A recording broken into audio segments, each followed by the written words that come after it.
Greetings, everybody, and welcome back to episode 48 of Extreme Evocast, an all-purpose Pokemon podcast where we talk about news, trivia, and everything related to Pokemon. Happy 2021. It is the new year, of course. I think that this is a given when I say that I hope everyone has an amazing year. I hope this year is better than 2020, certainly. And what better way to celebrate the new year with some New Year's resolutions? I have been taking part in New Year's resolutions for myself. I have been eating less. I've been trying to lose some weight. I am, a bit unhappy with how much I weigh currently, and I wanna change that. And what better way to lose weight than by exercising? And living in Massachusetts for the time being, a very, very cold state. Lots of snow. We even got snow just last night. Living in such a cold state, what better way to get ready for working out and doing some exercises by doing a little bit of preparation first and getting fired up? If you can tell where I'm going with this. I've been doing some workouts. I've been exercising, doing some routines, specifically on that game for the Switch, Ring Fit Adventure. It's very fun, very good for getting used to exercising and getting my body used to these tough workouts. Something that I never really have done before. It's been a lot of fun, but I think I am going to be working out like right after I record this episode of Evocast, right after, while the episode is rendering and uploading to YouTube and to, all the stuff, places I upload it, I'm going to go work out. So what better way to get ready to go work out than to get all fired up? And today we are talking about the fire type in Pokemon. Welcome to Type Review. Well, not yet. Type Review will be a little later. We do have a little bit of news to talk about first. And when I say little, I mean it, because there is nothing new is going on in Pokemon right now. It's 2021. No new games are really coming. Nothing to be super hype about right now. Everything that is coming soon has sort of been already talked about and discussed in the past episodes. So literally, I only have like two things to say, and that's not even exaggeration. There's things going on in respective games, Cafe Mix, Pokemon Go, Pokemon Masters, blah, blah, blah, changes to raids and changes to, different things happening in Pokemon Go and these new Pokemon in Cafe Mix. I'm not going to talk about those every single time. I don't really want to. If you really want to know every single little detail about your favorite Pokemon mobile game or, Pokemon Sword and Shield updates, the tournaments and stuff going on, you can check Cerebi.net for all of those things. I sort of just cover the basics. Every once in a while I do cover some interesting things just to mix it up every so often. But today, I'm not going to bore you with 20 minutes of, this is these Pokemon are a little more common in Pokemon Go, and you can get this person in Pokemon Masters. I'm not gonna talk about that. Of course, there was a lot of holiday things, a lot of holiday specials, going on in Pokemon Masters, especially Pokemon Go, sort of things like that. I'm not gonna go into detail about those. The holidays have already passed. We're past that. New Year's is here. The new year is here. Let's get back into business and talk about some more relevant Pokemon things. And for that reason, I'm not going to go into every little small detail about every new update coming out in these little games, every single time. So because of that, we don't really have a lot of things to talk about today. Nothing. It's a little quiet in the Pokemon news portion today, but something big. The Secrets of the Jungle movie, the one with Zarude and whatever, is released in Japan. I'm pretty sure it came out on Christmas, the 25th. So, hopefully, I don't remember if they revealed a release date in the US, or anywhere else in the world, not just about me. But I'm excited to watch it. I'm definitely going to do a review of it when it comes out. I guess I can look it up. Let me see. It's called Coco, right? Is that what it's called in the US? I think so. Or in English, I guess. It just says 2021. Pocket Monsters, the movie, Coco. Release date 2021. But yeah, it is released in Japan. So if you're listening to this and you live in Japan, I suppose, then hey, go watch it. Tell me how it is. But I guess the other areas of the world will have to wait a little bit longer. We don't even have a release date yet, so who knows when it's going to come out. Until then, I will be patiently waiting.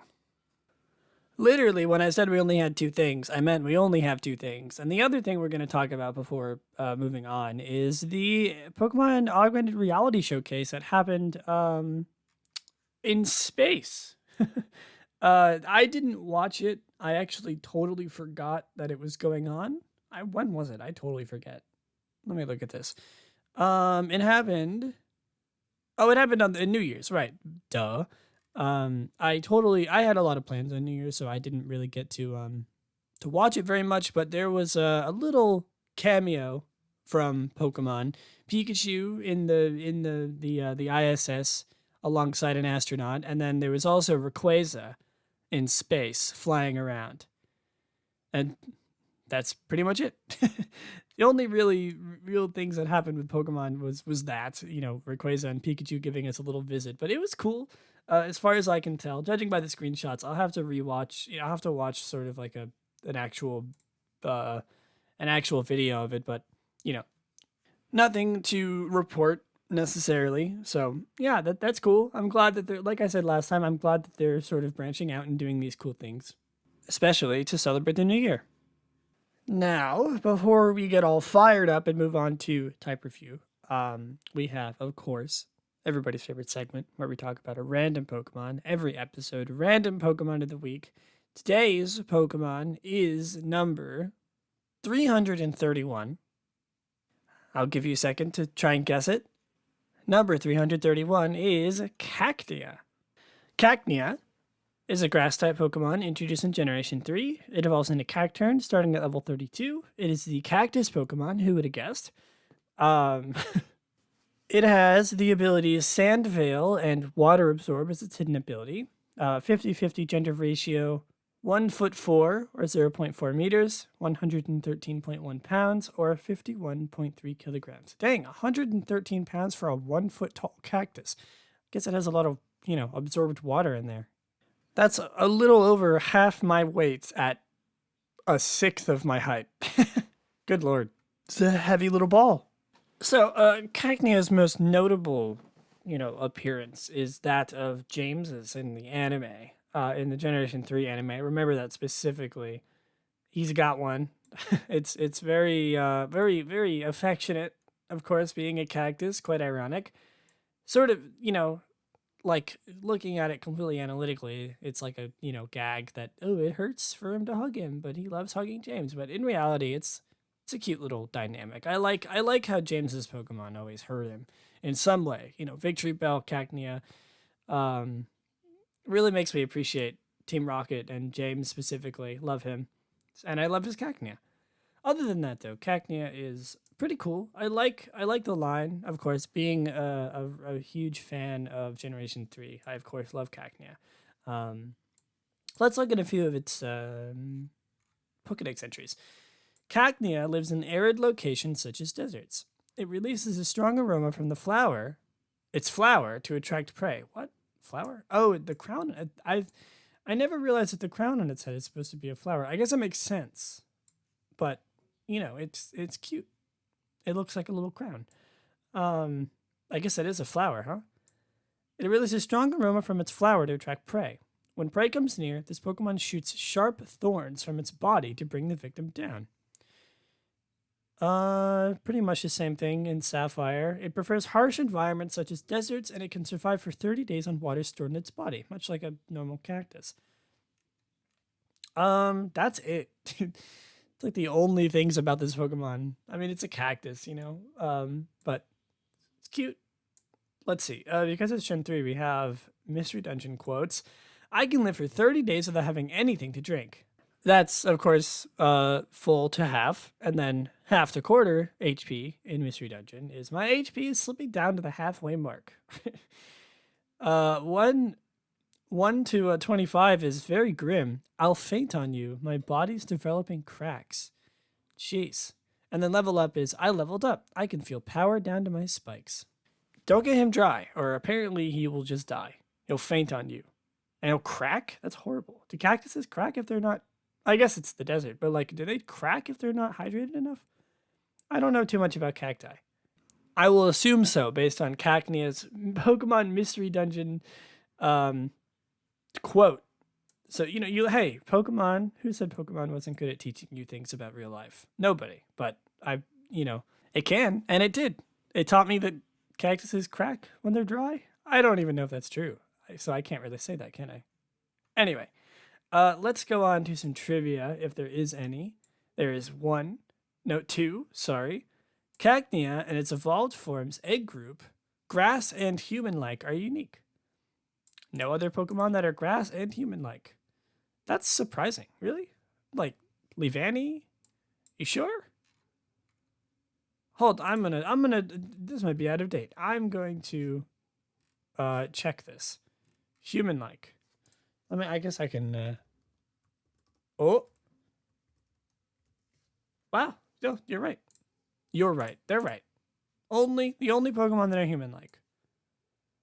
Really, like, I guess that's true. There's a lot of anthropomorphic, like grass-type Pokemon.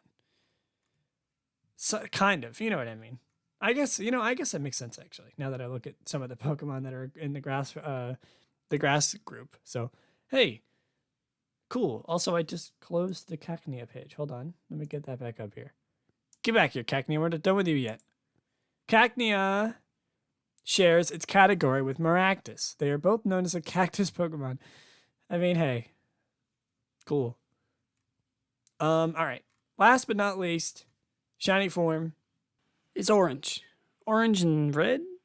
It's got some. The green body turns orange, kind of a yellow, and the spikes turn red, which is actually honestly a lot cooler than I thought it was. You know why? It's because of the 3D games. The 3D games, after X of Y, they ruined it. It's much more of like a pale red and not like a bright orange. Why would they do that? It's so much nicer in the sprites. I think this is going to have to be a divided one. I am going to say 8 out of 10. No, 7 out of 10 for the sprites, and 6 out of 10. No, 5 out of 10. I'm going to be harsh. 5 out of 10 for the 3D games, 7 out of 10 for the sprites. So a 6 out of 10 average, if you will. It's pretty good. I mean, like, the sprites are just so much better. 7 out of 10, I think, is maybe a little bit too low, but I'm happy with that. With that assessment of the shiny. It's really nice, actually. It looks really cool, especially in Diamond and Pearl. I think is the best looking one. But even then, it's nothing fantastic, but it is pretty nice. And again, the 3D games just absolutely ruin it. Cacnea is actually used pretty well in Little Cup, which I suppose we're going to cover now. It has an HP stat of 50, a attack stat of 85, a defense stat of 40, special attack 85, special defense 40, and speed of 35. Its attack is really high for a first level Pokemon. And it says, this is written by Alan, being able to reach an impressive 19 attack and having access to both Swords Dance and Sucker Punch help Cacnea carve out a nice spot as a niche offensive attacker. Cacnea is limited in that it is not very bulky even with Eviolite help, and its greatest asset, Sucker Punch, is also its greatest hindrance in that Cacnea relies heavily on it to be of any use because of its lackluster speed stat. Swords Dance, Sucker Punch, Seed Bomb, and either Drain Punch or Thunder Punch with Eviolite, Water Absorb, Jolly Nature, plus Speed minus Special Attack. And EVs are, I'm not gonna go over the EVs. You can look on Smogon. But yeah, I mean it's okay in Little Cup. Little Cup is kind of like it said, a niche format in itself, and Cacnea is kind of a niche Pokemon in that niche format. So take that as you will. All right. I am guessing today is probably going to be a pretty shorter episode, but we do have some fire types to talk about. Welcome to Type Review. This is sort of an ongoing series in Evocast, sort of a sub, a sub series in itself. This is the 6th episode of Type Review. 6 out of 18 done. Last one was Steel, and now we're going to the super effective for that Steel, Fire. Like I said, I'm sort of basing it off of that one pun that I made in the very beginning of the episode that, oh, I'm going to work out after this. Let's get fired up and let's do fire type. Though I do enjoy fire type. Recently I made a fake gym leader with a few friends, who's a fire type gym leader, and sort of given me a little bit of a more of appreciation, for fire type. And one of my favorite legendaries, if not, I think my favorite legendary is fire type. And we'll talk about that when we get to it. But fire type is one of the 18 types. Duh. It's flame type in Japanese. Prior to changes in Generation 4, all damaging fire type moves were special, but they may now be also physical, depending on the attack. Statistical averages. I'm going to do fully evolved for the statistical averages. Well, I guess we can do overall. 69 HP, 83 attack, 69 defense, 87 special attack. So its highest is, oh no, it's not. I was gonna say its highest is speed. That's not true. 71 special defense and 74 speed average for a total of 451. Highest stat, of course. Oh my god, Jesus. Highest stat, of course, being special attack, just below attack, which is kind of surprising. Fire is a very offensive type, so that's not really super surprising to me that special attack is the highest. Fully evolved, though, it really boosts up to the highest stat being 106 average for special attack, which is pretty good, actually. Let's see. Battle properties. In Generation 1, Fire-type Pokemon cannot be burned by Fire-type moves, which are the only moves that can inflict burn. Damaging fire moves other than Fire Spin thaw frozen targets. So every single Fire-type move thaw frozen targets. Interesting. Let's see. Generations 2 to 5, Fire-type Pokemon cannot be burned by Fire-type moves, but they could be burned by Tri-Attack. Starting in Generation 3, Fire-type Pokemon cannot be burned at all. In Generation 2, damaging Fire-type moves other than Fire Spin moves thaw frozen targets. And starting in Generation 3, all damaging Fire-type moves thaw frozen targets, so even Fire Spin will thaw frozen targets in Generation 3 and onward, I suppose. In Generation 6 onwards, Fire-type Pokemon cannot be burned. Damaging Fire-type moves thaw frozen targets, and the move Tar Shot doubles the effectiveness of Fire-type moves on its target. What? Is that a move? Oh, it's the signature move of Colossal. I did not know that. It doubles the effectiveness of Fire-type moves used on the target. Interesting. I did not know that that was a thing. Fire-type, of course, is good against Bug, Grass, Ice, and Steel, and it is not very effective against Dragon, Fire, Rock, and Water.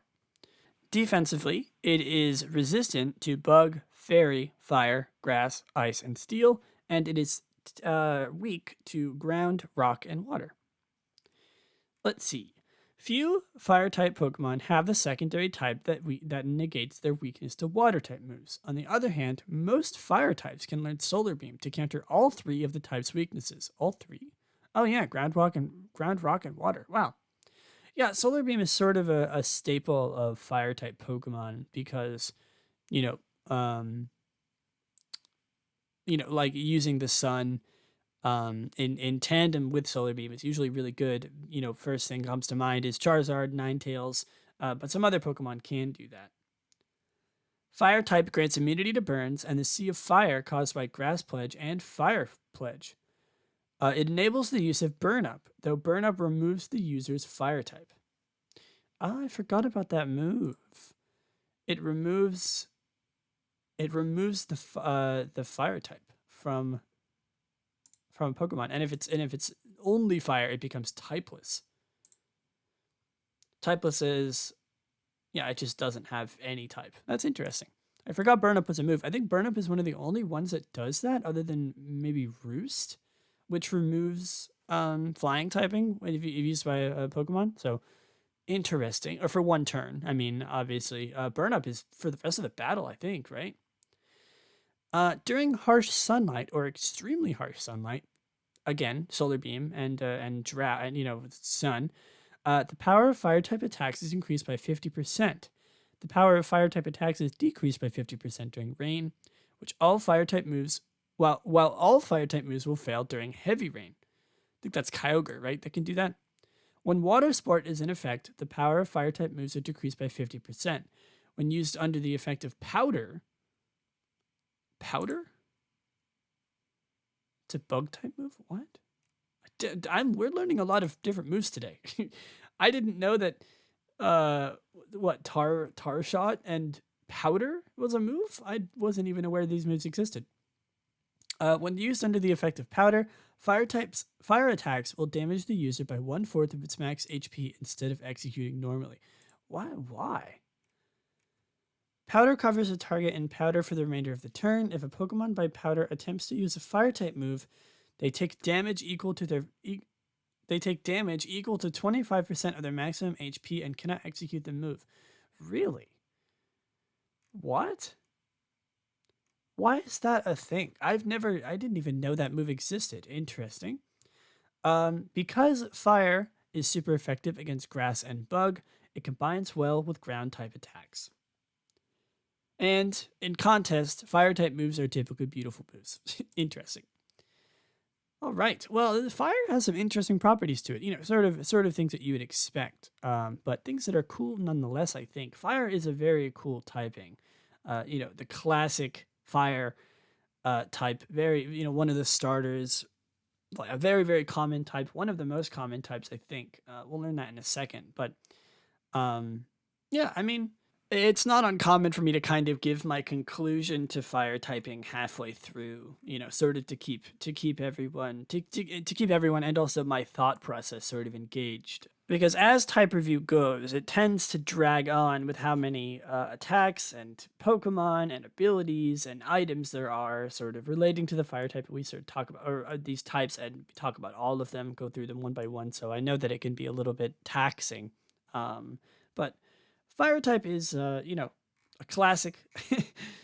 Has a lot of fun synergies. Nothing too complex, obviously, with the typing. It's defenses and its weaknesses and resistances are pretty pretty self-explanatory. There's nothing super weird going on with them like some other types have, and every fire type move sort of has a pretty basic thing going on. Probably one of the most basic types, if I'm being honest with you, other than maybe normal, but normal itself is kind of complicated in that it's like weirdly basic. So normal, I think, might be one of the most self-explanatory, basic, but nonetheless really cool types. Anyway, as of Generation 8, there are 75 fire-type Pokemon, or 8.35 of all Pokemon, counting those that are fire-type in at least one of their forms, including Primal Reversion and Alolan forms, making it the 7th most common type. It's actually not as common as I thought it was. Only 7th. What's the most common type? Water? Is water the most common type? I think water is the most common type. We'll do type review water maybe next. Yes, it is. It's the most common of the 18 types. Man, fire is really only 7th? That seems low to me. I thought it was a little more common than that.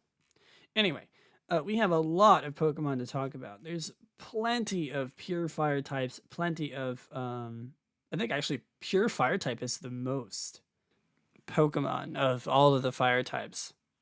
So there's more just fire type Pokemon than there are half fire type Pokemon, I think, judging by the list here. I might be wrong, but it is pretty big. First of all, starting with Charmander, classic. Charmander, Charmeleon, Charizard's not here. That's because Charizard isn't a pure fire type. Vulpix, Ninetales, Growlithe, Arcanine, the two parallels. Very, very iconic fire types in the first generation. Rapidash, Ponyta, Magmar, Flareon. That's it. Well, that's it for the pure fire types in Gen 1. And then the starters, Cyndaquil, Line, all pure fire type. Slugma, and Magcargo, of course, but not pure. Magby, Entei, Torchic. Torchic is only... it makes sense. Combuskin is also not... Combuskin's also fighting type. Torkoal, Sunny Form, Cast Form, which I forget a lot. That is fire type. Chimchar, again, only the first stage being pure fire type. Sort of a very common occurrence with literally one of the next ones, Tepig. Magmortar, Panseer, Simisear, sort of starters in themselves, like the elemental monkeys. Darumaka, Darmanitan. Darumaka is what we talked about last time on Random Pokemon of the Week. Heatmore, Fennekin breaks in, Litten, Torracat, Scorbunny, Reboot. Really? That's like they're the only pure fire types in both Sun and Moon and X and Y were the starters. The first two stages, Fennekin and breaks in, Litten and Torracat, and then the only pure fire type Pokemon in Generation 8 was Scorbunny. The Scorbunny line. Literally after Gen 6, the only pure fire type Pokemon were the starters. Maybe because they had less Pokemon in those generations, but geez. Give some pure fire types some love. Literally after Gen 6. That's it. The only ones. Of course, next, here comes the 4 different forms of Charizard. Normal Charizard, Mega Charizard, X and Y, and Gigantamax Charizard are fire and something else. Alolan Marowak, one of my favorite Pokemon. Cool, typing, Fire Ghost. Moltres, first fire type legendary, not even pure fire. Fire flying, obviously. Magcargo, Ho-Oh. Here come, these are all the sort of Pokemon that we were like, okay, this is next. Combuskin, Blaziken, Monferno, and Fernamp. Camerupt line. Heatran. This is who I was talking about, by the way, my favorite legendary. I'm pretty sure Heatran's my favorite legendary. I might be wrong, but I do really enjoy Heatran. There might be another legendary that I like more, Heatran is up there. Very, very high, if not my favorite legendary Pokemon. I've always liked Heatran. Fire Steel, such a cool typing. Sort of a forgotten Pokemon in, Diamond and Pearl, but cool nonetheless. Darmanitan, talked about that. That is the Zen mode. It's pure. I always forget. I think Darmanitan is fighting type a lot because it looks like it, but it's just fire. And then Zen mode Darmanitan gets the psychic typing. Delphox, Fletchinder, and Talonflame is Fletchling not fire type? Oh, Fletchling isn't fire. It's normal flying. I thought it was fire type. Wow. I was like, oh, did they forget Fletchling? No, it's not fire type. Litleo, Pyroar, kind of forgotten Pokemon, but pretty sure the first flying or fire normal, only fire normal, I believe. Yeah.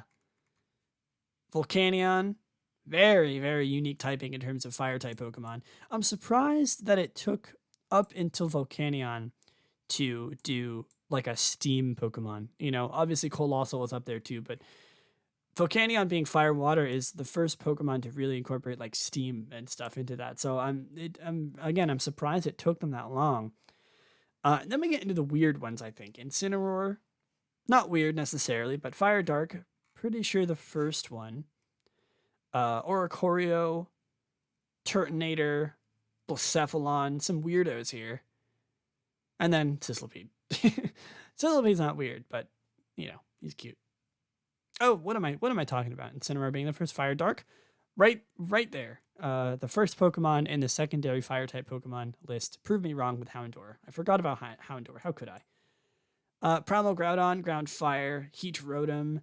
Again, some weirdos. Very weird fire type Pokemon. Victini, Galarian Darmanitan, Zen mode. That's a mouthful. Litwick, Lampent Chandelure, Larvesta, and Volcarona. Like, Gen 5 introduced a lot of really cool fire type Pokemon. Darmanitan, Chandelure, Volcarona, Reshiram is fire type. The Emboar line was really cool. Gen 5 really introduced a lot of really cool fire types, I think. Probably one of the best ones. The best generations in terms of fire types, in my opinion. Salandit, Salazzle, classic. I love Salazzle. One of my favorite Pokemon. First Poison Fire. Very cool, very cool. Carkol and, Colossal. All of them. Is, interesting. Roly-Poly's not fire type. It's just rock. I thought it was fire type. A lot of these first stage Pokemon that turn into fire as they evolve, like Fletchling and Carkol, or Fletchling and Roly-Poly. I didn't know they weren't fire type. And that's it. That's all the fire type Pokemon.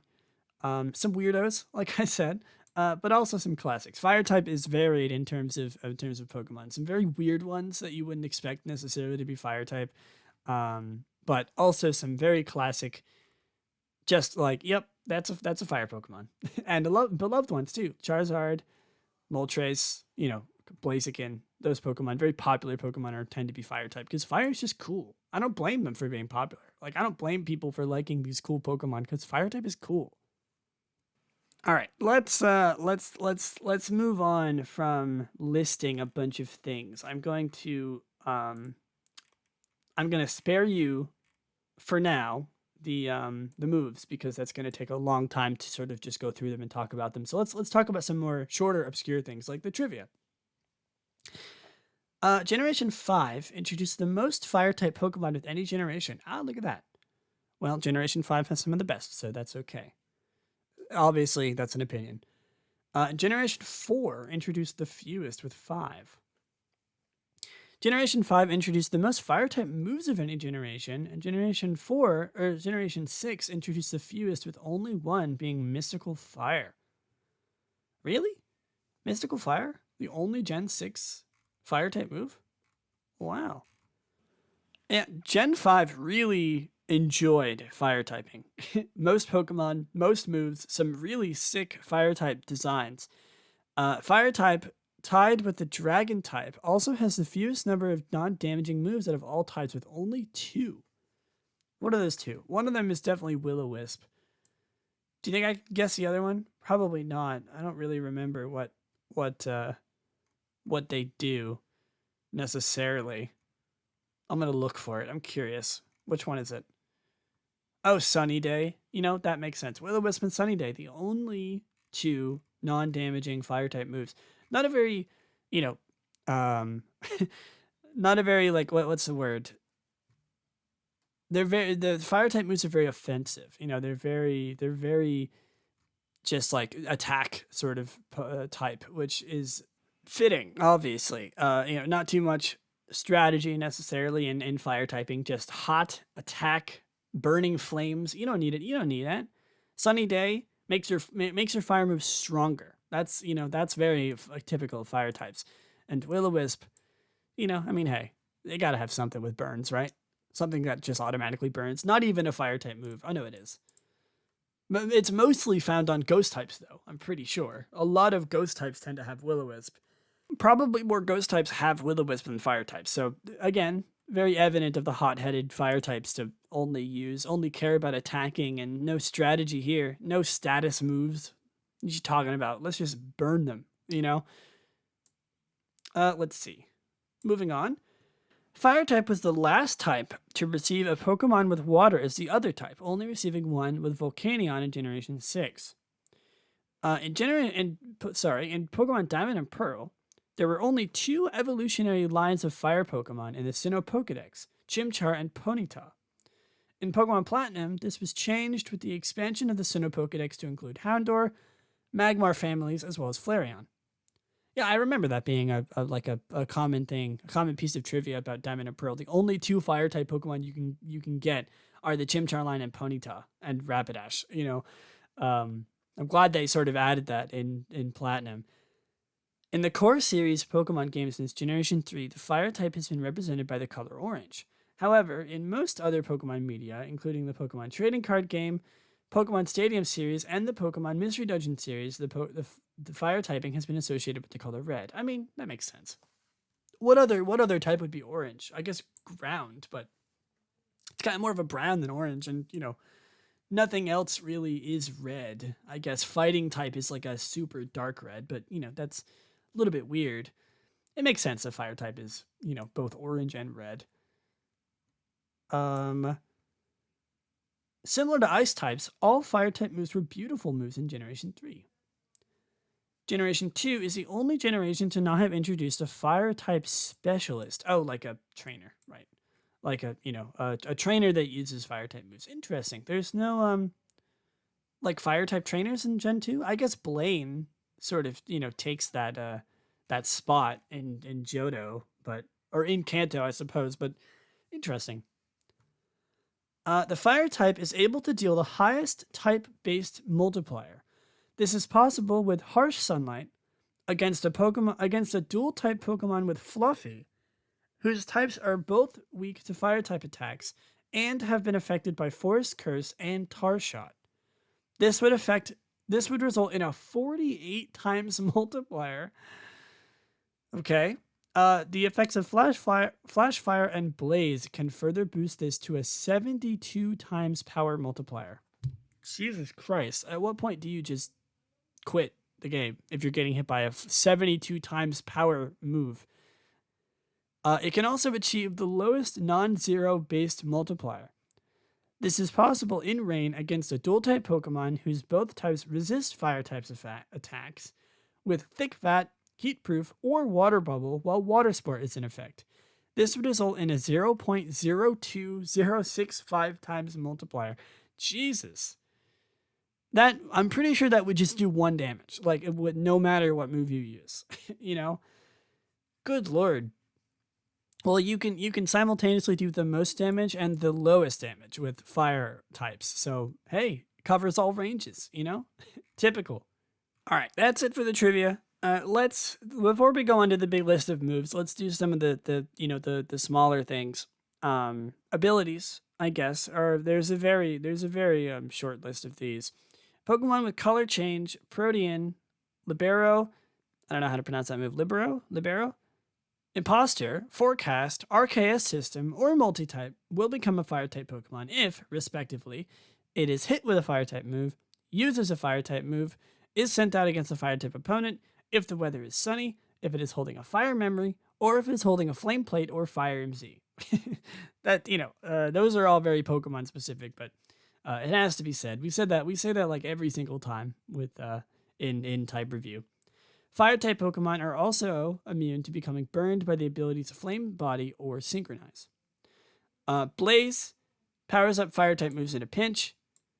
Dry Skin increases the damage from Fire-type attacks. Sunny Weather reduces HP, and Water-type moves and Rain restore HP. Flash Fire powers up Fire-type moves if hit by a Fire move. Fluffy halves the damage from moves that make contact, but doubles damage from Fire-type attacks. Heatproof weakens the power of Fire-type moves. These, of course, we sort of covered in the huge 72 times multiplier. Primordial Sea is, it causes damage-dealing Fire-type moves to fail. Thick Fat raises resistance to Fire and Ice-type moves. Steam Engine boosts the Pokemon speed stat drastically if hit by a Fire or Water move. And Water Bubble halves damage from Fire-type attacks, prevents burn, and doubles the power of Water-type moves. A lot of things that sort of affect fire.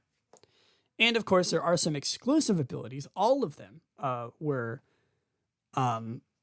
introduced in Generation 3.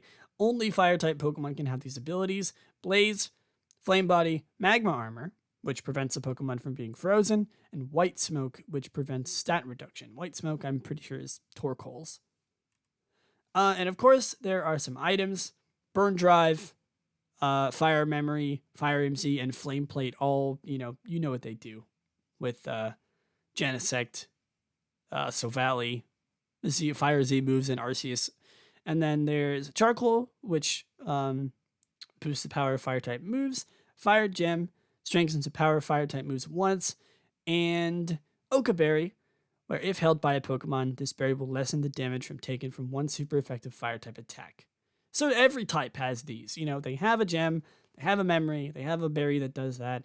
They have an item that boosts the power of their move. No, very unique Fire-type moves or Fire-type items. Literally just the ones that do what every other type has. So, again, very typical of Fire-type. Nothing special. Just very basic, but very strong. Notable trainers. Blaine, like we talked about before, gym leader in Generation 1 and 2, technically. Flannery, gym leader in Generation 3. Flint, Elite Four in Generation 4. Chili, the gym leader in Black and White, where you can, depending on what starter you choose. So I guess it would have to be you choose Snivy to get Chili, I assume. Malva in the Elite Four in Generation 6. Kawaii, Trial Captain in Gen 7, and Kabu, Gym Leader in Gen 8. Man, I'm not gonna lie. You know that thing where if you say a word or you look at the spelling of a word a bunch, it it doesn't look like a word anymore. Fire definitely is doing that to me right now. Fire does not look like a word anymore. Fire. What? It just looks weird. It looks so weird to me.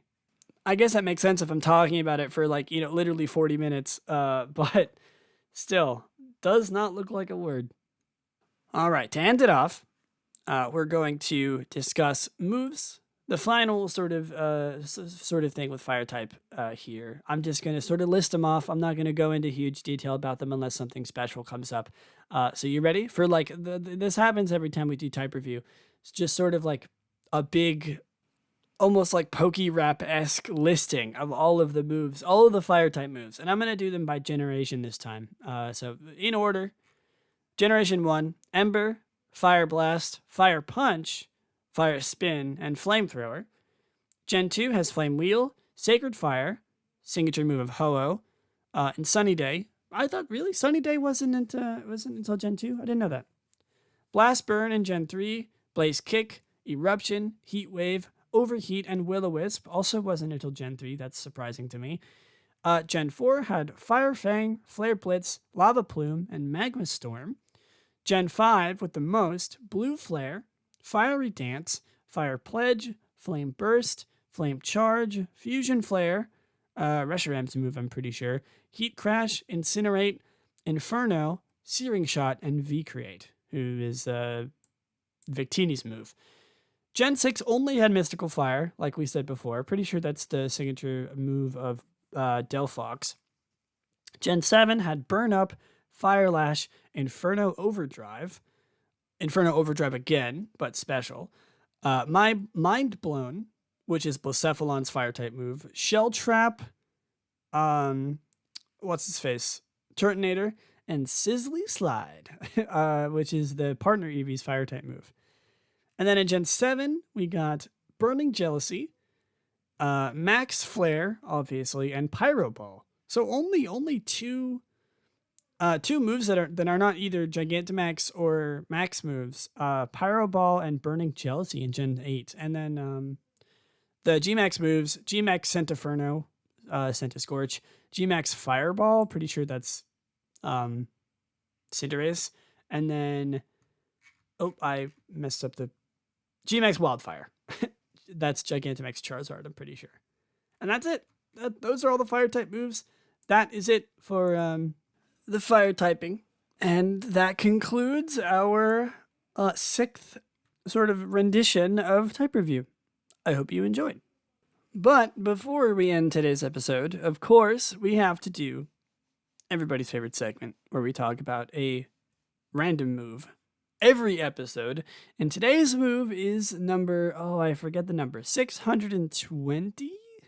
It's sort of a challenge in myself to remember the number that I randomly generate for the list of moves. I believe it was 620. The 620th move is Dragon Ascent, which is a damage-dealing flying-type move introduced in Pokemon Omega Ruby and Alpha Sapphire. It is the signature move of Rayquaza. It is a flying-type move. It is physical. It has a PP of 5, a power of 120, and an accuracy of 100%. Dragon Ascent inflicts damage, and then lowers the user's defense stat and special defense stat by 1 stage each. The player can Mega Evolve any Rayquaza that knows Dragon Ascent. Rayquaza cannot Mega Evolve if it is holding a Z Crystal or only knows the move through Mimic. In Pokemon Omega Ruby and Alpha Sapphire, no Rayquaza can Mega Evolve until the Rayquaza in the Delta episode has been caught.